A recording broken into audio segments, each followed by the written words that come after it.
मैं विपक्ष को कहूंगा, इल्यूजन से, भ्रम से, मृगतृष्णा से बाहर आइए। मैं उदाहरण गिनाए देता हूं। जब जब आदमी को छींक आई, आपने कहा अब ये निपट ली जाएगा। अरे दादा वो छींक थी यार, फिर ठीक हो गया। आप उसकी 13वीं बरस कर देते हो, कहते आप गुरु मेरा चांस आ गया। मैं उदाहरण गिनाता हूं। आपने कहा नोटबंदी अब खत्म, भाजपा खत्म, बर्बाद हो गई, कुछ नहीं हो सकता। क्या लड़के का नाम तक खजांची रख दिया है।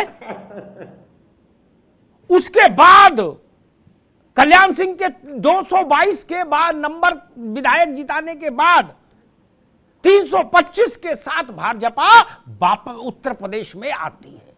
आप फिर बेहोश हो जाते हैं। फिर आपकी थोड़ी उम्मीद रहती है गुजरात में तो व्यापारी है, वहां तो बर्बाद हो जाएगी, वहां भी जीत लेते हैं। क्या आप कहते हो अच्छा? बोले कोरोना में इतना गड़बड़ किया, इतना सब है, अब की तो ये मान लो हमने कुछ किया हो ना किया हो, ये बर्बाद हो जाएंगे। क्या बोले हमसे कहते हैं मित्र लोग, अमिताभ जी आप लिख के रख लो, ये बर्बाद हो गए, कुछ ना यूपी में तबाह हो जाएंगे, गांव गांव मारे जाएंगे। क्या वो 250 जीत के फिर आ गए। आप कौन सा थर्मामीटर लगाते हो यार, ये तो देखो। फिर आपने कहा अमिताभ जी ये जितना BAT, शिक्षा मित्र और सब तमाम तरीके की बातें थी। मीसम जदी को ज्यादा खास ध्यान से सुनना चाहिए। अखिलेश जी उनके सबके स्मरण नाम करते थे, और हमसे बातचीत में लोगों ने कहा कि इन सबका आंकड़ा जोड़ लो, 2.25 करोड़ होता है। 2.25 करोड़ तो भाजपा के खिलाफ है। शपथ ग्रहण की करो तैयारी। क्या लेकिन क्या हुआ? थर्मामीटर बदलो, थर्मामीटर बदलो। मैं विपक्ष से फिर कह रहा हूं, अपने कर्मों से पुण्य प्राप्त करो, इस उम्मीद में मत रहो कि इनका बुरा हो जाएगा तो हमारे लिए रास्ता खुल जाएगा। आप बार बार गलत साबित हो रहे हैं मित्र। देखो ये जान लो, इनका थर्मामीटर उल्टा अनुपाती है। आप पता नहीं कौन सा थर्मामीटर, या तो उल्टे साइड से लगाए, पूंछ वाली साइड से। नहीं आलोक जी ऐसा नहीं, इस बार बिल्कुल ठीक लगा हुआ। अरे भाई एक बात सुन त्रिपाठी जी, मान लीजिए इस बार भी वही परिस्थितियां बनी, वही रिजल्ट आए, तो सार्वजनिक तौर पर आप माफी मांगेंगे कि हम नासमझ हैं, मतलब 125 साल पुरानी पार्टी के थर्मामीटर टूट गए, नब्ज समझना भूल गई, वो जनता से कट गई, ये बोलेंगे? नहीं बोलेंगे। फिर आप नई थ्योरी दोगे। जनता की बात तो समझो। एक दूसरी बात मैं कहूंगा, एक समय में ऐसा होता है, जो बात बताई गई कि अगड़ा पिछड़ा, नावेद शिकोह ने उस बात पर जोर दिया। यस, ये राजनीति का एक फैक्टर है, लेकिन एक समय ऐसा आता है जब कोई बड़ा चेहरा इमर्ज होता है और वो अगड़ा पिछड़ा सब पर प्रभाव डालता है। ठीक, कल्याण सिंह जब थे, नए लोगों को ध्यान से सुनना चाहिए, वो शायद कल्याण सिंह के साथ नहीं रहे होंगे उनकी राजनीति को देखने के लिए, महत्वपूर्ण सक्रियता के साथ कम से कम।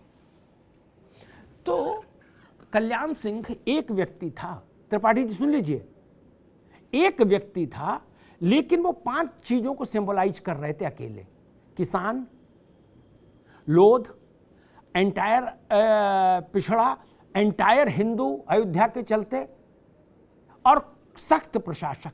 5 चीजों को अकेले सिंबलाइज कर रहे थे कल्याण सिंह, इसलिए 222 सीट जिता कर लाए थे। 222 इसी उत्तर प्रदेश में।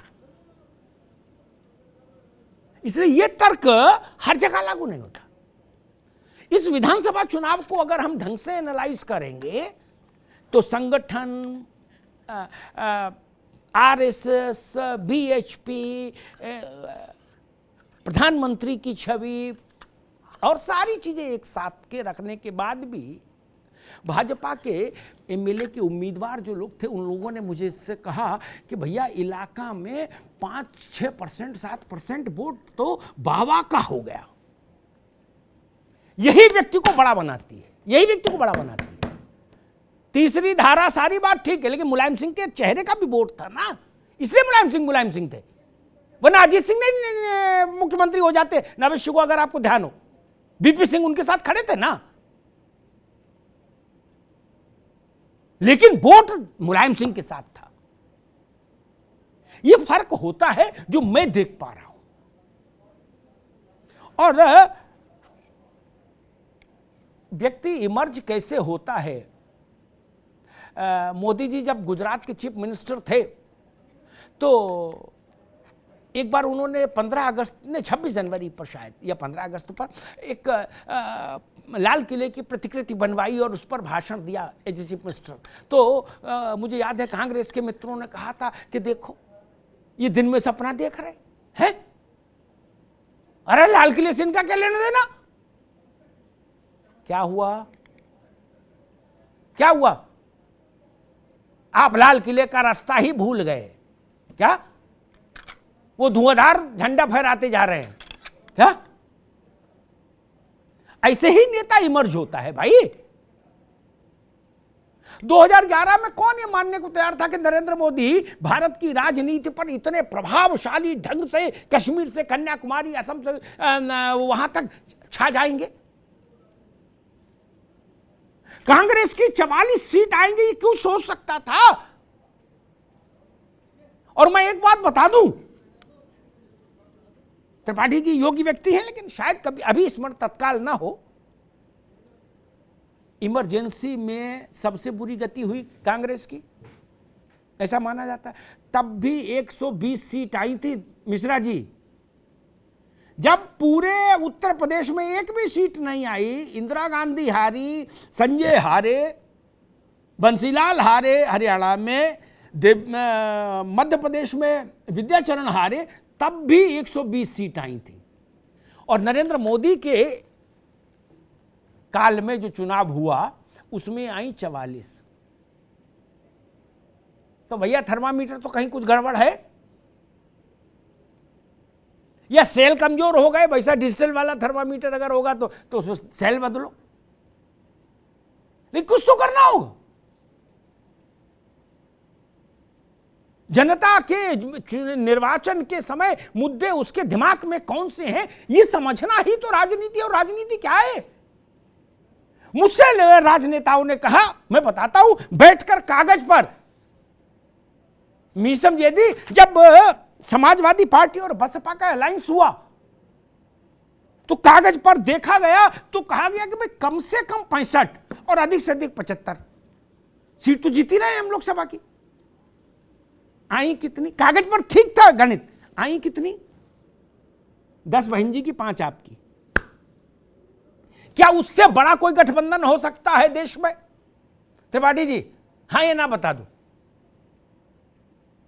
बसपा और सपा से बड़ा कोई सामाजिक गठबंधन हो सकता है क्या देश में? संभव नहीं।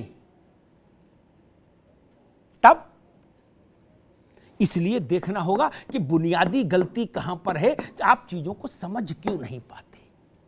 मैं मानता हूं नरेंद्र मोदी और शेष विपक्ष में यही अंतर है। मोदी ये जानते हैं कि जन मन क्या कह रहा है, आप ये नहीं समझ पा रहे कि जन मन क्या कह रहा है। आप कहते हो जो हम सोच रहे हैं वही शायद जनमन कह रहा है। ऐसा नहीं, जो जनमन कहता है वो सोचिए तो रास्ता आगे खुलेगा।